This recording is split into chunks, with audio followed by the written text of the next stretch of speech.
नमस्कार दोस्तों, स्वागत है आपका जेपीवाई एकेडमी में।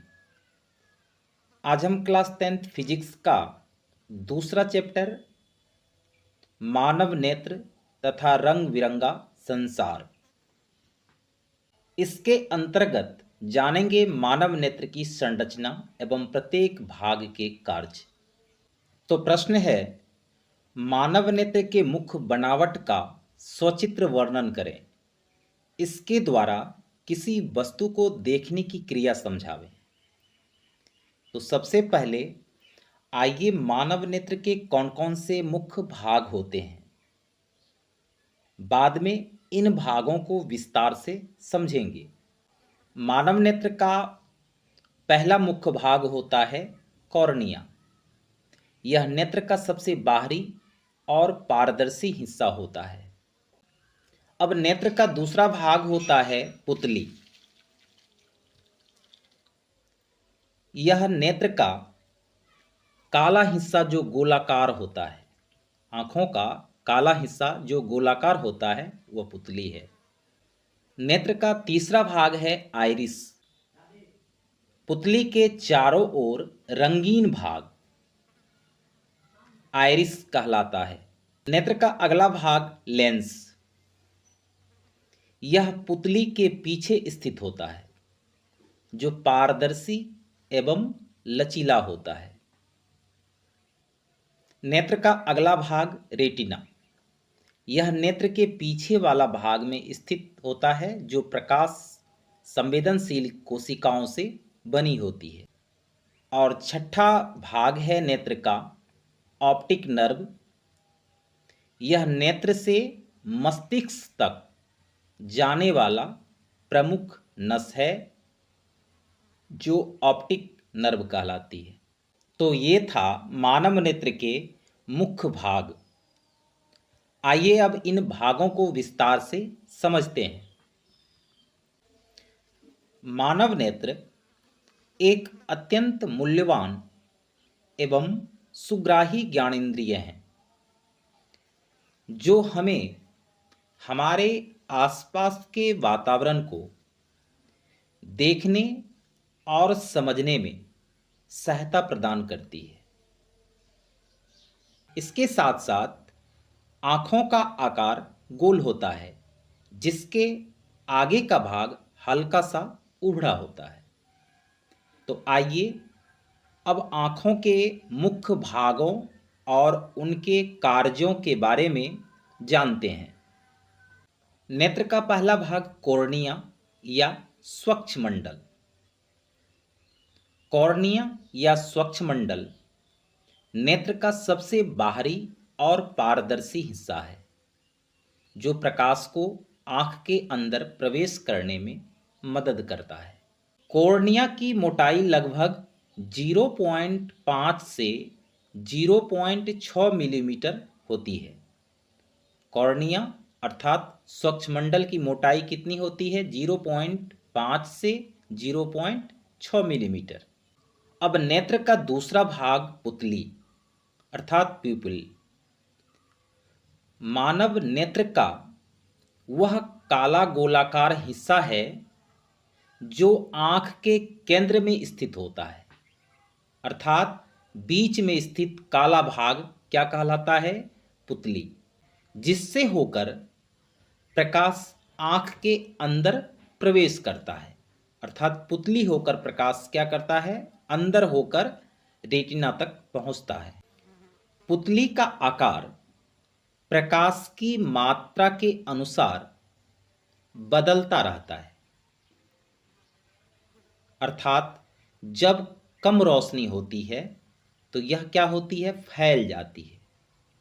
कम रोशनी में पुतली क्या होती है? फैल जाती है, अर्थात बड़ी हो जाती है।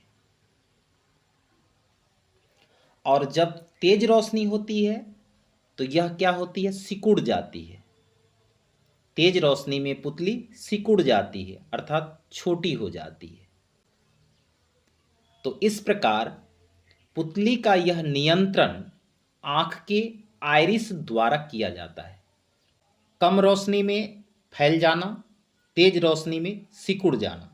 ये सारे प्रकार का जो नियंत्रण होता है पुतली का, यह आइरिस के द्वारा संपन्न होता है। अर्थात पुतली का यह नियंत्रण आंख के आइरिस द्वारा किया जाता है, जो एक मांसपेशीय संरचना है। अब नेत्र का अगला भाग है आइरिस या परितारिका। आइरिस पुतली के चारों ओर रंगीन पेशियों से बना डायफ्राम होता है। जैसा कि आप इमेज में देख पा रहे होंगे कि आइरिस पुतली के चारों ओर बाहरी भाग जो है, जो रंगीन है, वह कहलाता है आइरिस या परितारिका। आइरिस का रंग विभिन्न व्यक्तियों में अलग अलग हो सकता है। जैसे भूरा, किसी की आंख भूरा होता है, किसी का आंख नीला होता है, हरा भी होता है और काला भी।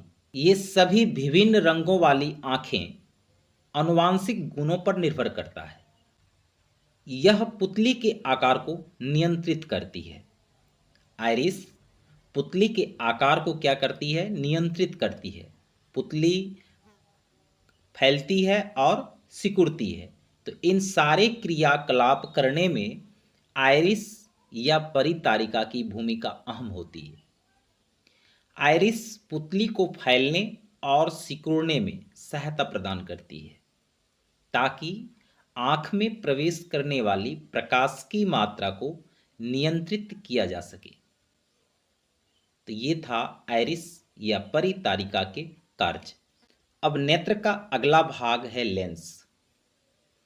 लेंस पारदर्शी और लचीला होता है, जो पुतली के पीछे स्थित होती है। लेंस पुतली के पीछे स्थित होती है और इसका मुख्य कार्य प्रकाश को फोकस करना, जिससे प्रकाश किरणें रेटिना पर सही ढंग से केंद्रित हो सके और हमें साफ छवि दिखे। तो ये था लेंस का प्रमुख कार्य। इसके अलावा जब किसी निकट की वस्तु को देखना होता है तो सिलियरी मसल्स सिकुड़ती है, जिससे लेंस की मोटाई बढ़ती है।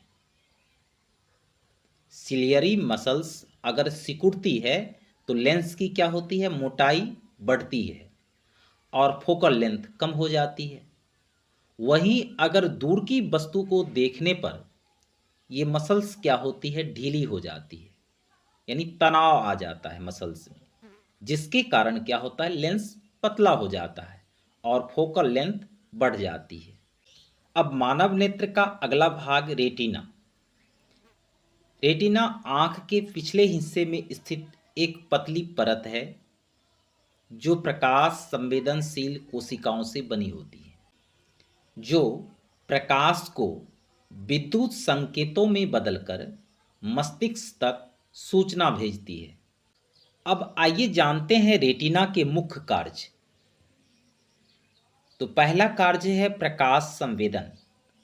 रेटिना में दो प्रकार की कोशिकाएं होती है, पहला रॉड्स, दूसरा कॉन्स। रॉड्स कम रोशनी में देखने में मदद करते हैं, जबकि कॉन्स रंगीन दृष्टि में सहायता करते हैं। अब रेटिना का दूसरा कार्य है छवि बनाना। जब प्रकाश रेटिना पर पड़ता है तो यह कोशिकाएं प्रकाश को विद्युत संकेतों में बदल देती है।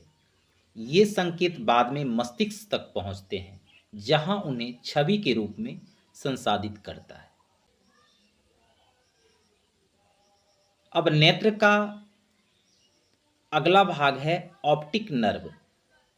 यह नेत्र से मस्तिष्क तक जाने वाला प्रमुख नस है। यह रेटिना से प्राप्त संकेतों को मस्तिष्क तक पहुंचाता है। कौन? तो ऑप्टिक नर्व। इस प्रकार मानव नेत्र और उनके विभिन्न भाग से स्पष्ट होता है, यह हमें रंगीन दृष्टि प्रदान करती है, जहां प्रत्येक भाग अपनी विशिष्ट भूमिका निभाती है, चाहे वो रेटिना हो, कॉर्निया हो या फिर लेंस। तो दोस्तों, उम्मीद है आपको मानव नेत्र की संरचना समझ में आ गया होगा। अगर आपको यह वीडियो पसंद आया हो तो लाइक, शेयर एंड सब्सक्राइब करना ना भूलें। साथ साथ कमेंट द्वारा हमें बताएं ये वीडियो आपको कैसा लगा। मिलते हैं अगले वीडियो में, तब तक पढ़ते रहें, सीखते रहें। धन्यवाद।